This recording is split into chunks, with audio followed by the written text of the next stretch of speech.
السلام علیکم ورحمۃ اللہ وبرکاتہ۔ میں آپ سب کو اس کلاس میں خوش آمدید کہتا ہوں۔ اللہ ہم سب کا یہاں آنا قبول فرمائے، ہماری نیتوں کو خالص کر دے۔ یہ اللہ کی خاص رحمت ہے کہ اس نے ہمیں توفیق دی کہ ہم اس محفل کا حصہ بنیں۔ یہاں رک کر میں ایک حدیث سنانا چاہتا ہوں۔ عن ابی ہریرہ قال رسول اللہ صلی اللہ علیہ وسلم ما سلک طریقا یلتمس فیہ علما سہل اللہ لہ طریقا الی الجنہ۔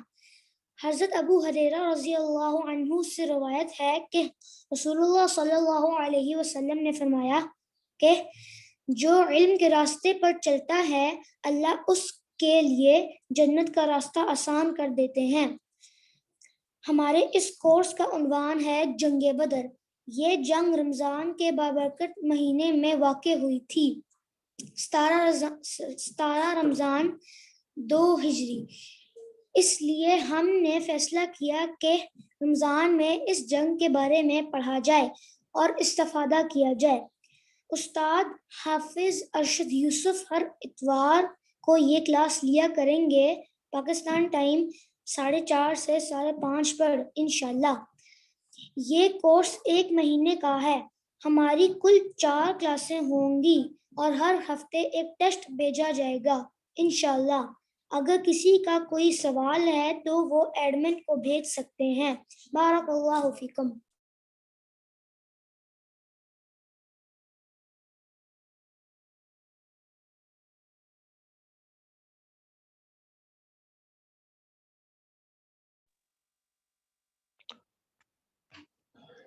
السلام علیکم ورحمۃ اللہ وبرکاتہ۔ ان الحمد للہ الذي لم يتخذ ولدا ولم يكن له شريك في الملك ولم يكن له ولي من الذل وكبره تكبيرا۔ اللهم صل على محمد وعلى آل محمد كما صليت على إبراهيم وعلى آل إبراهيم إنك حميد مجيد۔ اللهم بارك على محمد وعلى آل محمد كما باركت على إبراهيم وعلى آل إبراهيم إنك حميد مجيد۔ أما بعد فأعوذ بالله السميع العليم وبوجهه الكريم وسلطانه القديم من الشيطان الرجيم من همزه ونفخه ونفثه بسم الله الرحمن الرحيم۔ كما أخرجك ربك من بيتك بالحق وإن فريقا من المؤمنين لكارهون يجادلونك في الحق بعدما تبين كأنما يساقون إلى الموت وهم ينظرون وإذ يعدكم الله إحدى الطائفتين أنها لكم وتودون أن غير ذات الشوكة تكون لكم ويريد الله أن يحق الحق بكلماته ويقطع دابر الكافرين ليحق الحق ويبطل الباطل ولو كره المجرمون۔ آج ہم رمضان المبارک کی مناسبت سے ایک کورس کا آغاز کر رہے ہیں جو کہ رمضان کے اندر ہونے والے اس معرکہ حق و باطل کا نالج حاصل کرنا ہے اور اس سے جو لیسنز ہمیں ملتے ہیں ان کو ہم نے جاننا ہے۔ وہ معرکہ حق و باطل کہ جسے ہمارے ہاں عام معنوں میں غزوہ بدر، دا بیٹل آف بدر کہا جاتا ہے، اور قرآن نے اسے ایک اور نام بھی دیا ہے جسے کہ یوم الفرقان کہا جاتا ہے۔ اور بیسیکلی ہمارے لیے یہ ضروری ہے کہ ہم رسول اللہ صلی اللہ علیہ وآلہ وسلم کی سیرت کو سمجھیں، اور خصوصاً سیرت کے وہ پہلو، وہ اینگلز کہ جس میں مسلمانوں کے لیے حوصلہ، ہمت اور انہیں ایک مسلسل محنت کرنے کے لیے اس میں لیسنز موجود ہیں، ان کو ہمیں ضرور جو ہے وہ سمجھنا چاہیے۔ سیرت بنیادی طور پہ اپنے اندر ہر پہلو سے لیسنز رکھتی ہے، لیکن سیرت کے کچھ پہلو ایسے ہوتے ہیں کہ جن میں عمومی زندگی کے لیے اور انفرادی زندگی کے لیے، اجتماعی زندگی کے لیے بہت سے لیسنز موجود ہوتے ہیں، اور انہی میں سے ایک غزوہ بدر بھی ہے۔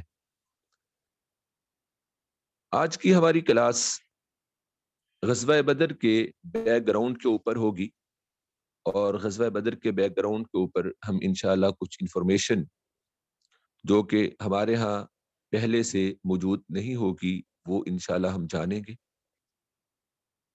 غزوہ بدر کو اللہ رب العالمین نے قرآن کریم کی 2 صورتوں کے اندر ذکر کیا ہے۔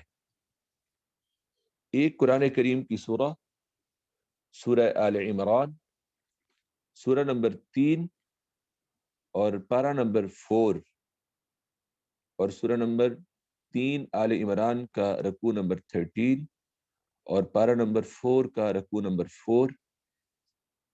سورہ آل عمران کی آیت نمبر 123 سے لے کے 127 تک اللہ رب العالمین نے غزوہ بدر کا ذکر کیا، اور اس کے بعد ایک پوری سورہ انفال، اس کا بیشتر حصہ اللہ رب العالمین نے غزوہ بدر کے اوپر جو ہے وہ اتارا۔ رسول اللہ صلی اللہ علیہ وآلہ وسلم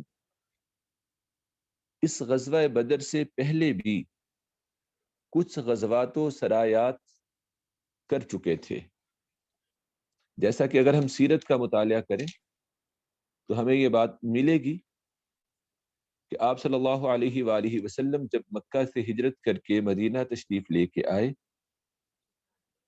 اور اللہ کی طرف سے جہاد کی اجازت مسلمانوں کو ملی، تو جہاد کی اجازت کے بعد آپ صلی اللہ علیہ وآلہ وسلم نے کچھ مہمات بھیجی، جن میں سے کچھ میں آپ صلی اللہ علیہ وآلہ وسلم خود بھی شریک ہوئے، اور جن میں آپ صلی اللہ علیہ وآلہ وسلم خود شریک ہوئے اسے غزوہ کہا جاتا ہے، اور کچھ مہمات آپ صلی اللہ علیہ وآلہ وسلم نے بھیجی جن میں آپ شریک نہ ہوئے، ان مہمات کو سریہ کہا جاتا ہے۔ وہ مہمات جو کہ غزوہ بدر سے پہلے کی گئیں، ان کا ایک غزوہ بدر کے ساتھ لنک ہے۔ یہ جتنے بھی سریات و غزوات اور مہمات آپ صلی اللہ علیہ وآلہ وسلم نے بھیجے، یہ بنیادی طور پر مدینہ کے سراؤنڈنگ میں اپنے آپ کو مستحکم کرنے کے لیے اور قریش مکہ کو یہ باور کروانے کے لیے، ان کو یہ سمجھانے کے لیے کہ اب مسلمان مدینہ کے اندر آ بیٹھے ہیں، اور اب تمہارا وہ رعب اور دبدبہ اور تمہارا وہ سیاسی اثر و رسوخ جو کہ عرب کے اندر اس سے پہلے موجود تھا، اب وہ قائم نہیں رہے گا۔ اور ان تمام غزوات و سریات جو کہ بدر سے پہلے ہوئے، اس میں ایک بہت سٹرونگ میسج تھا مشرکین مکہ کے لیے کہ تمہارا سیاسی اثر و رسوخ بھی ختم ہوگا، اور اس کے ساتھ ساتھ جو تمہاری اکنامک وے ہے، جو تمہاری معاشی راہداری ہے، اور مشرکین مکہ عرب کے لوگ بیسیکلی تاجر تھے، اور وہ تجارتی سامان شام اور یمن کی طرف لے کے جاتے، وہاں پہ اس کو سیل کرتے، پھر وہاں سے پرچیز کرتے، اور پرچیز کر کے مکہ کے اندر آ کے اس کو سیل کرتے۔ اور مکہ ایک بہت بڑی تجارتی منڈی تھی، اس حوالے سے بھی کہ مکہ کے اندر لوگ بیت اللہ کی زیارت کرنے کے لیے آتے، تو وہاں کاروبار اور بزنس بہت بگ والیوم کے اندر جو ہے وہ ہوتا تھا، اور اس والیوم کو وہ مینٹین کرنے کے لیے دنیا کے مختلف ملکوں سے تجارتی سامان لے کے آتے اور مکہ کے اندر اس کو فروخت کرتے حج کے موقع پہ، یا پھر جب ان کے ہاں عکاظ کا میلہ لگتا اس موقع پہ. تو یہ ایک ان کا بزنس تھا، بیسیکلی وہ تاجر تھے. اب تجارت کے لیے ان کے دو مین ملک تھے، مین کنٹریز تھی جہاں پہ وہ جایا کرتے تھے. ان میں ایک یمن اور دوسرا شام. اب یمن اور شام کو جانے کے لیے جو راستہ جاتا تھا اور جس کو عام طور پہ لوگ استعمال کرتے تھے وہ مدینہ کے قریب سے ہو کر گزرتا تھا. رسول اللہ صلی اللہ علیہ وآلہ وسلم نے مدینہ کو داخلی طور پہ بھی مستحکم کر لیا تھا اور خارجی طور پہ بھی آپ نے مستحکم کر لیا تھا. اور اس کے استحکام کے لیے رسول اللہ صلی اللہ علیہ وآلہ وسلم نے سریہ و غزوات بھی کیے، اور مدینہ کے استحکام کے لیے رسول اللہ صلی اللہ علیہ وآلہ وسلم نے مدینہ کے سراؤنڈنگ میں سرویلنس کا ایک ایسا سسٹم قائم کیا تھا کہ مدینہ سے دور دور تک ہونے والی کوئی بھی نقل و حرکت، کوئی بھی مومنٹ جو ہے وہ رسول اللہ صلی اللہ علیہ وآلہ وسلم کے علم میں آ جاتی تھی. تو مدینہ اس راستے کے اوپر موجود تھا جسے ہم کہہ سکتے ہیں کہ وہ اہل مکہ کا اکنامک وے تھا.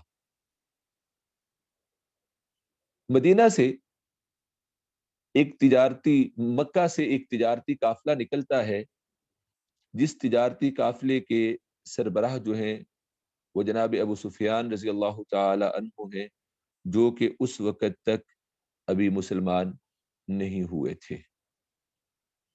یہ مدینہ کے پاس سے گزرتا ہے اور یہ قافلہ شام کی طرف جا رہا تھا.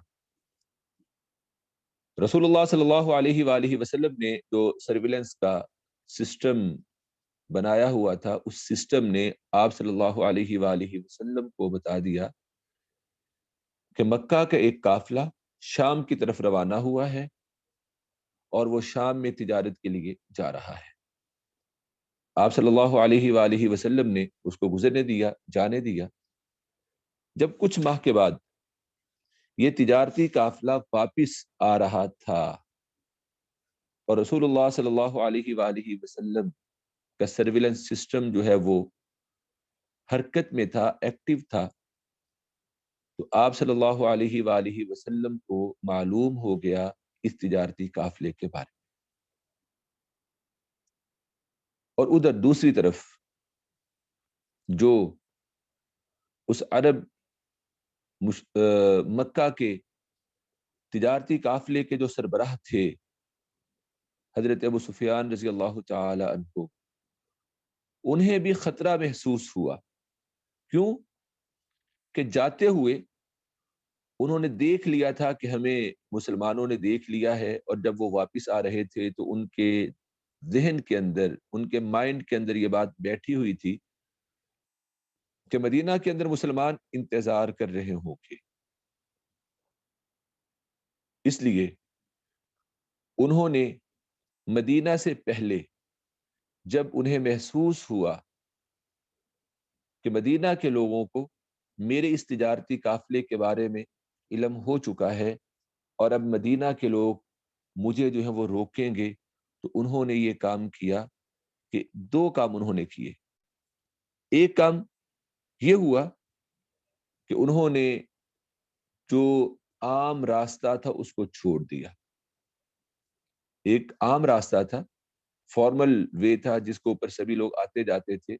پہلے جاتے ہوئے شام کی طرف وہ قافلہ وہیں سے گزرا تھا، لیکن آتے ہوئے جب حضرت ابو سفیان رضی اللہ تعالی عنہ کو یہ محسوس ہوا کہ مسلمان جو ہیں وہ میرے اوپر حملہ آور ہو جائیں گے اور تجارتی قافلہ جو ہے وہ لوٹ لیا جائے گا، انہوں نے کیا کیا؟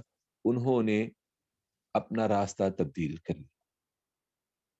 راستہ تبدیل کیا، اور راستہ تبدیل کرنے کے ساتھ ساتھ انہوں نے یہ کام کیا کہ ایک شخص کو انتہائی تیز رفتار گھوڑے کے اوپر سوار کر کے بھجوا دیا کہ تم جا کے فوراً اہل مکہ کو آگاہ کرو خبر دو کہ تمہارا تجارتی قافلہ خطرے میں ہے اور تم اس کو بچاؤ اور بچانے کے لیے چلو۔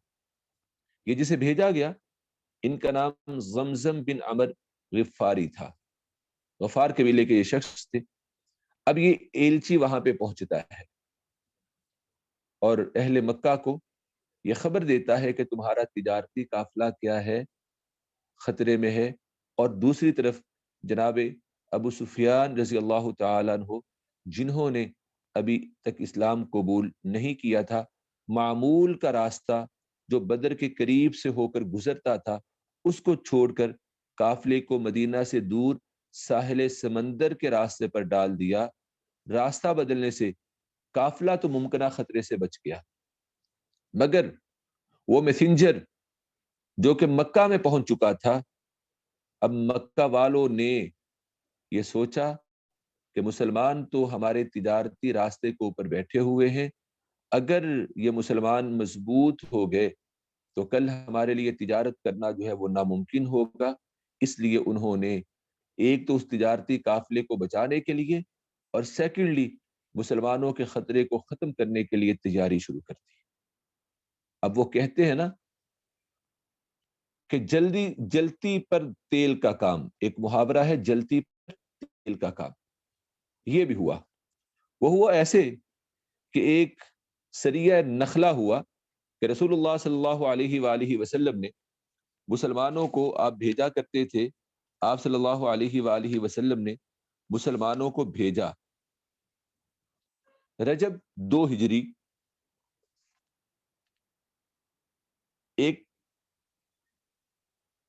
گروہ کو آپ صلی اللہ علیہ وآلہ وسلم نے ایک مہم کے اوپر بھیجا، اور یہ مہم 12 لوگوں کے اوپر مشتمل تھی، اور ان کے قائد جناب حضرت عبداللہ ابن جحش رضی اللہ تعالیٰ عنہ کو مقرر کیا گیا۔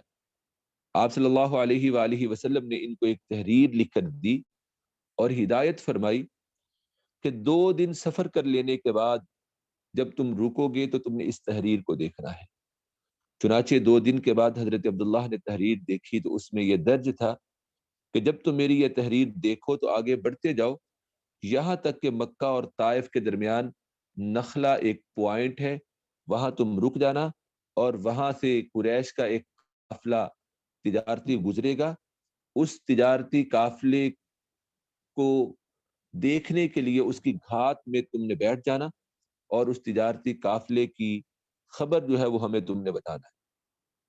اب جب انہوں نے یہ خط دیکھا، رسول اللہ صلی اللہ علیہ وسلم کی یہ تحریر دیکھی، تو انہوں نے آپ صلی اللہ علیہ وسلم کی اطاعت کرتے ہوئے اور اپنے رفقا کو اس کی اطلاع دی کہ میں کسی پر کوئی جبر نہیں کرتا، جسے میرے ساتھ جانا ہے وہ میرے ساتھ جائے، اور جس نے واپس جانا ہے وہ واپس چلا جائے۔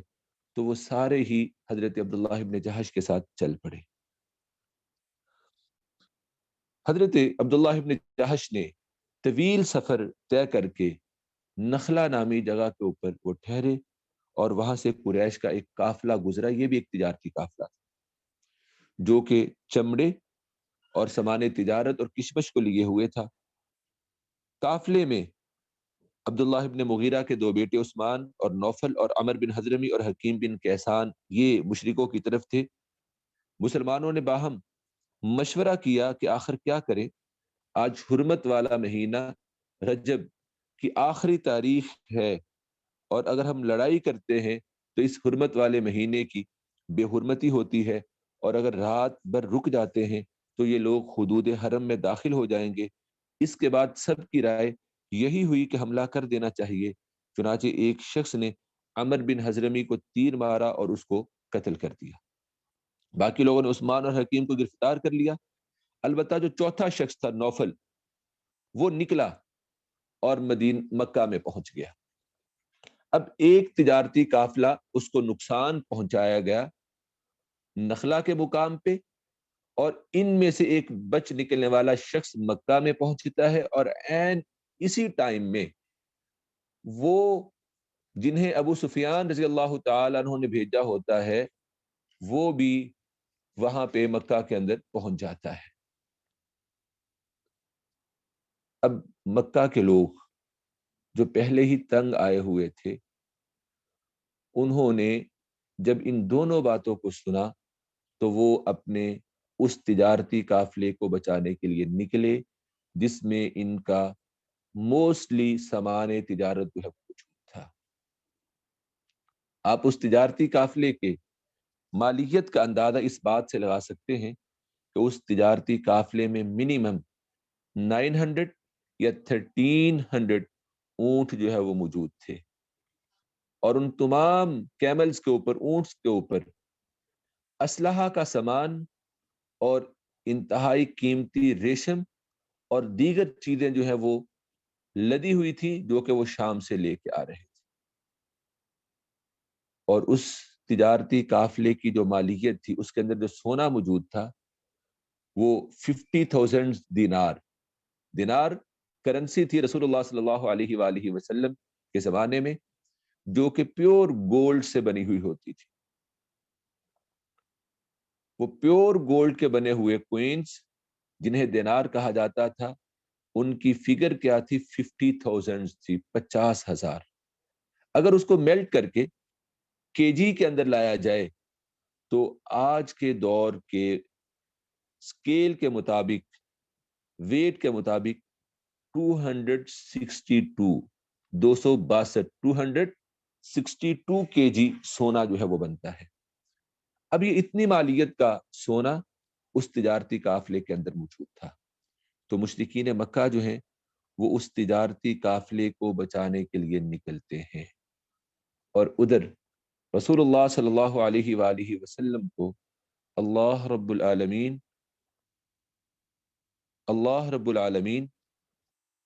نے آپ صلی اللہ علیہ وآلہ وسلم کو مدینہ سے نکالا۔ اب جب آپ صلی اللہ علیہ وآلہ وسلم مدینہ سے نکلے تھے تو بیسیکلی آپ صلی اللہ علیہ وآلہ وسلم نکلے تھے تجارتی قافلے کے لیے۔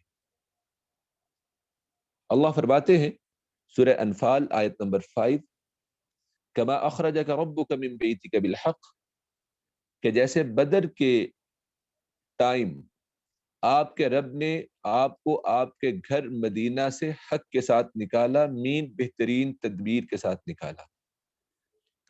وَإِنَّ فَرِيقًا مِّنَ الْمُؤْمِنِينَ لَكَارِهُونَ، اور بے شک اس وقت مومنوں کا ایک گروہ اس ٹائم مدینہ سے نکلنے کو ناپسند کرتا تھا۔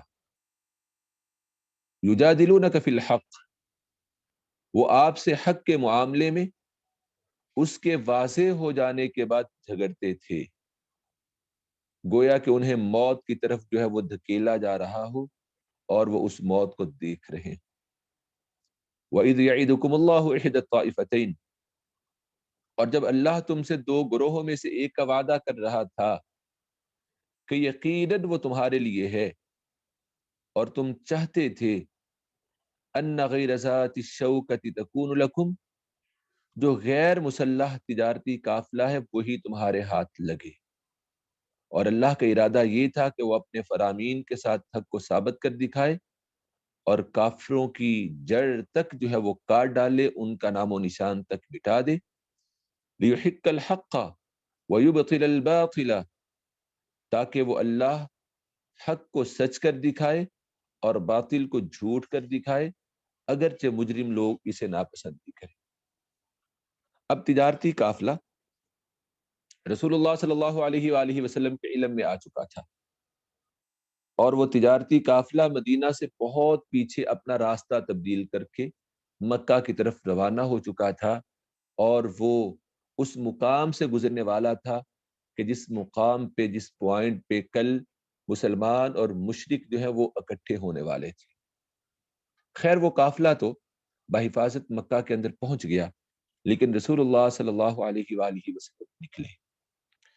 یہ پوری سٹوری جناب عبداللہ ابن عباس رضی اللہ تعالی عنہ بیان کرتے ہیں، بدر سے پہلے کے حالات و واقعات، کہ رسول اللہ صلی اللہ علیہ وآلہ وسلم نے جب یہ خبر سنی کہ ابو سفیان شام کی طرف سے آ رہا ہے، تو آپ نے مسلمانوں کو ترغیب دیتے ہوئے فرمایا